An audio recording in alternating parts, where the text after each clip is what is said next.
चलिए दोस्तों, इस वीडियो में हम बात करेंगे विलियम शेक्सपियर द्वारा रचित जो नाटक है the merchant of Venice play. William Shakespeare के राइटर हैं। तो ये नाटक है वो अलग अलग इसके अंदर सीन है, काफ़ी सारे सीन हैं। ये नाटक दो घटनाक्रमों को लेकर चलता है और बहुत ही अच्छा प्ले है। और इस प्ले के अंदर ये प्ले हमारा जो B6 सेम के अंदर है, तो इस प्ले के बारे में और हम बहुत ही डिस्कशन के साथ में आपको बताना चाहूँगा। तो इसके अंदर जो कुछ महत्वपूर्ण पात्र हैं उनके बारे में हम डिस्कशन कर लेते हैं। वो महत्वपूर्ण जो पात्र हैं वो आप देख सकते हैं कि दो major character of the play. तो इसके अंदर हम बात करते हैं कि the duke of Venice, the prince of Morocco, ये ऑरेगन, ये शूटर ऑफ पोर्शिया। तो पोर्शिया कुछ स्थान है, वेनिस मोरक्को ऑरेगन ये स्थान है। यहाँ के जो प्रिंस है और वेनिस जो इटली का एक प्रसिद्ध नगर है। यह नगर जो है वो ये काफ़ी सारे आप देख सकते हैं इस तस्वीर में कि जो नगर है वो है कि इस प्रकार ये घर पानी में क्यों बने हुए, क्योंकि जो इटली के अंदर जो वेनिस नगर है वो समुद्र के किनारे है और समुद्र इसके आसपास होने के कारण जो पानी है ये एक द्वीपीय जैसे मुंबई जैसा एक शहर है और उससे भी अच्छी क्वालिटी का यहाँ जो पानी आपको एक घर से दूसरे घर से जाने के लिए किश्तियों का यूज़ किया जाता है। तो यहाँ जो प्रसिद्ध व्यापारी होते हैं एंटोनियो और साइलोक, वो क्या करते हैं, व्यापार करते हैं। यहाँ प्रसिद्ध व्यापारी होते हैं इसके अंदर। तो इसके अंदर हम बात कर ले, पहले इंट्रोडक्शन देख लेते हैं। Antonio a merchant of Venice, यानी कि एंटोनियो जो एक व्यापारी है वेनिस का। Bassanio his kinsman suitors likewise to Portia, और एक बेसेनियो एक अन्य एक महत्वपूर्ण पात्र है जो किसे पोर्शिया के साथ पसंद करता है, उसे शादी करना चाहता है। पोर्शिया जो मुख्य नायिका है इसके अंदर सोलेनियो, ग्रेशियानो और सोलेरियो, ये क्या है, मित्र है एंटोनियो और बेसेनियो की, और इनका भी ये फ्रेंड है सभी। और उसके बाद में लोरेंजो जो है वो साइलोक की लड़की से प्रेम करता है जिसका नाम जेसिका। उसके बाद में साइलोक ये एक यहूदी है, ये एक अमीर यहूदी है जो क्या है इसके अंदर इसे हम खलनायक पात्र हम कह सकते हैं इसे।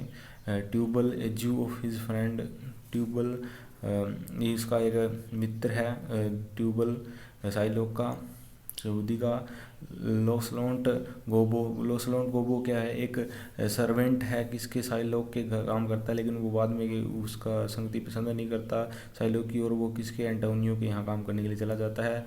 ओल्ड गोबो ये इस लोसलोंट का जो पिता है ओल्ड गोबो, इसका लोसलोंट गोबो का पिता कौन है, ओल्ड गोबो है। और लोर्नेडो सर्वेंट ऑफ बेसेनियो, ठीक है, ये बेसेनियो का सर्वेंट है। बाल्थाजार और स्टीफनो, ये बाल्थाजार कौन है, बाल्थाजार जो है वो पोर्शिया है वो रूप धारण करती है बाल्थाजार का, क्योंकि वो जब कोर्ट में जाती है तो वहाँ स्त्रियों को जाना मना होता है, इसलिए वह वकील बाल्थाजार का रूप धारण करके पुरुषों के वेश में जाती है। और स्टीफन उसके साथ सर्वेंट ऑफ पोर्शिया का सर्वेंट के रूप में जाती है। ये जेसिका नेरिसा होती है जो उसके साथ जाती है, उसकी नौकरानी लेकिन उसकी अच्छी सहेली है। पोर्शिया जेरीज हेरिसिस, यानी कि वो क्या है, ये पोर्शिया मैन रानी है जो कहाँ की ये मैन स्त्री है जो इसका भी पोर्शिया विवाह किसके साथ होता है, बेसेनियो के साथ होता है इसका विवाह, बेसेनियो के साथ होता है इसका विवाह। और इसे नेरिसा इसकी नौकरानी लेकिन इसकी मित्र है, इसकी एक अच्छी सहेली भी है। और जेसिका वो साइलोक की बेटी है, और जेसिका का विवाह जो है वो लोरेंजो के साथ होता है। उसके बाद में हम बात करते हैं सीन, तो अलग अलग इसके अंदर सीन है। तो सबसे पहले हम इसकी के बारे में बेसिक जान लेते हैं कि बेसिक स्टोरी क्या है इस नाटक की। तो इसे आप देख सकते हैं कि ये एंटोनियो स्टोरी के अंदर क्या होता है, मैं आपको बता देना चाहता हूँ। स्टोरी के अंदर जो है, स्टोरी के अंदर मैन पात्र है, और जो सबसे पहले हम बात करते हैं, ये प्ले शुरुआत होता है बस उस एंटोनियो से। एंटोनियो क्या है, वो एक अमीर व्यापारी है और वह उदास रहता है हमेशा, वो उदासी के कारण स्वयं नहीं जानता। और उसके मित्र जो सोलेनियो ग्रेशियानो हैं, और जिनके बारे में हम देखेंगे इस प्ले के अंदर। एंटोनियो क्या है, एंटोनियो वेनिस का एक अमीर व्यापारी था। उसके बहुत से मित्र थे, मगर वह बेसेनियो के साथ सबसे अधिक घनिष्ठ था। एक दिन बेसेनियो एंटोनियो से मिलने आया। वह एंटोनियो को बताता है कि वह आर्थिक कठिनाई में है।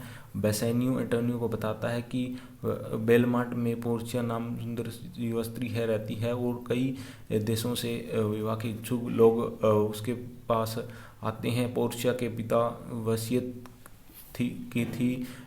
इसी वसीयत के अनुसार पोर्शिया के पति का निर्णय सही बक्से के चुनाव के द्वारा किया जाएगा। वहाँ 3 बक्से थे, एक सोने का, एक चांदी का और एक रांगे का। ये 3 अलग अलग धातुओं के जो है बक्से होते हैं। एक बक्से में पोर्शिया की तस्वीर है। पोर्शिया उस व्यक्ति से शादी करेगी जो उस तस्वीर वाले सही बक्से का चुनाव करेगा।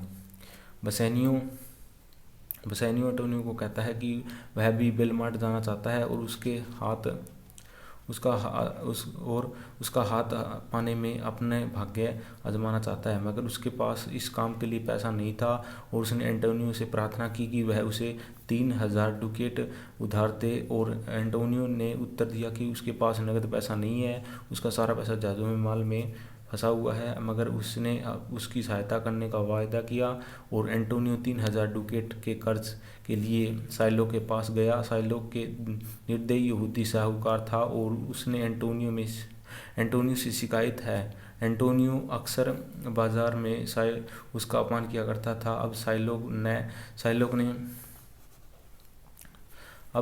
ने मगर उसने सहायता करने साइलोक ने एक निर्दयी यहूदी साहूकार था, और उसने एंटोनियो शिकायत की। एंटोनियो अक्सर बाजार में उसका अपमान। अब साइलोक ने देखा कि यह एंटोनियो ने से बदला लेने का अच्छा अवसर है, और वह उस पैसा उधार देने के लिए तैयार हो गया। मगर उसने कहा कि एंटोनियो को एक बॉन्ड पर हस्ताक्षर करने हैं, और इस बॉन्ड के अनुसार अगर एंटोनियो ने निश्चित तारीख तक पैसे नहीं लौटाए तो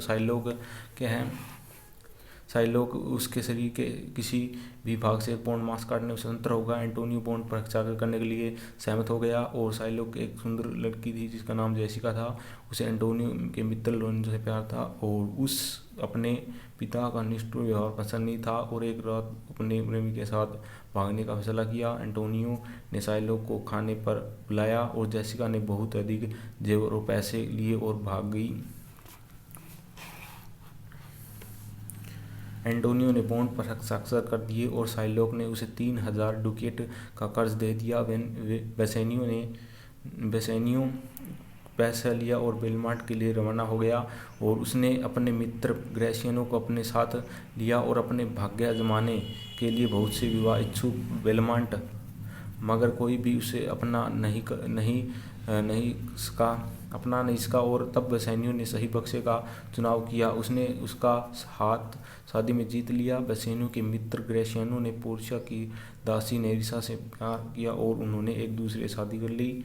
तब एक दुख भरा समाचार मिलता है, एंटोनियो के जहाज समुद्र में दुर्घटनाग्रस्त हो गए हैं, और उसका सारा सामान है वो नष्ट हो गया है, और वह गरीब हो गया है। और अब साइलोक का कर्जा चुकाने में समर्थ नहीं था, और साइलोक के एक पौंड मांस लेने पर जोर दे रहा था। बेसेनियो तुरंत वेनिस गया, और पोर्शिया ने एक युवा वकील का वेश बदला, और उसकी दासी नेरिसा ने वकील के कलर का वेश बनाया, और वे वेनिस पहुंच गई। मुकदमे की सुनवाई ड्यूक की अदालत में हो रही है। पोर्शिया ने ड्यूक को बताया कि एंटोनियो के पक्ष में मुकदमा लड़ने के लिए वह महान वकील बाल्थाजार के स्थान पर आई, और तब मुकदमा शुरू हुआ। पोर्शिया ने बॉन्ड को पढ़ा और कहा कि बॉन्ड पूरी तरह कानूनी है, और साइलोक के शरीर के किसी भाग में मांस ले सकता था। जब साइलोग मांस काटने वाला था तो उसने रोका दिया और उसे कहा कि बॉन्ड के अनुसार वह केवल 1 पाउंड मांस ही ले सकता है, लेकिन अगर उसने एक खून की बूंद भी गिराई तो उसे पर हत्या का आरोप लगाया जाएगा। इस पर साइलोग ने एंटोनियो के विरुद्ध मुकदमे वापस लेने की पेशकश की, लेकिन युवा वकील